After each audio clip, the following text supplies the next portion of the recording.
एक बार एक हिरन जंगल में पानी की तलाश में भटक रही थी, इधर से उधर। बहुत प्यास लगी थी उस हिरन को। बहुत देर से भटक रही थी पानी की तलाश में, लेकिन उसे पानी कहीं पर भी नहीं मिल रहा था। थोड़ी देर जंगल में इधर उधर भटकने के बाद वह हिरन एक पेड़ के नीचे बैठ जाती है, एक झाड़ के नीचे बैठ जाती है। तो इतने में उसे पानी की नदी की आवाज सुनाई देती है। तो हिरन उस झाड़ के नीचे से उठकर फौरन वह पानी की आवाज की तरफ आगे बढ़ती है। तो वह जो देखती है उसके सामने एक बड़ी सी नदी। तो जैसी वह हिरन उस नदी को देखती है तो बहुत खुश होती है, मानो उसे दोबारा से कोई जिंदगी मिल गई है। वह फौरन दौड़ते हुए उस नदी के पास जाती है और जैसी पानी पीने के लिए अपना सर नदी में झुकाती है तो उसकी नजर अपने बगल पर पड़ती है। वह जैसी अपने बगल में देखती है तो उसे शिकारी नजर आता है, हाथ में तीर लिए हुए निशाना तान कर खड़ा हुआ। फिर अब जैसे ही हिरन की नजर अपने दूसरे तरफ में पड़ती है तो इसे शेर नजर आता है झाड़ियों के पीछे। अब हिरन पानी वाणी सब भूल जाती है, कुछ भी नहीं रहता है उसके दिमाग में, प्यास वगैरह।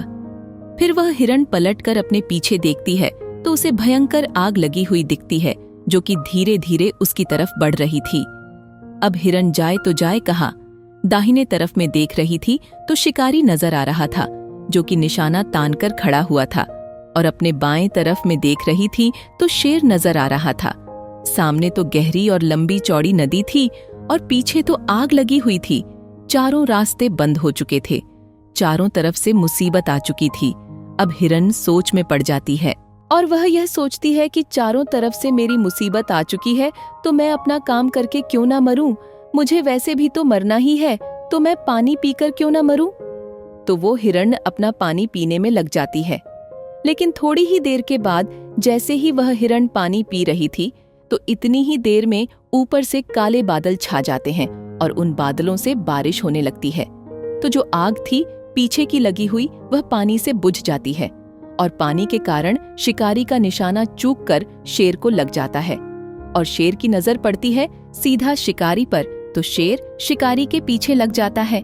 जैसे ही हिरन पानी पीने के बाद अपना सर ऊपर उठाती है तो अपने बाएं तरफ देखती है, उसे शिकारी कहीं पर भी नजर नहीं आता है। वह अपने दाहिने तरफ देखती है, उसे शेर भी नजर नहीं आता है। वह अपने पीछे मुड़कर देखती है तो जो आग थी वह बुझी हुई दिखती है।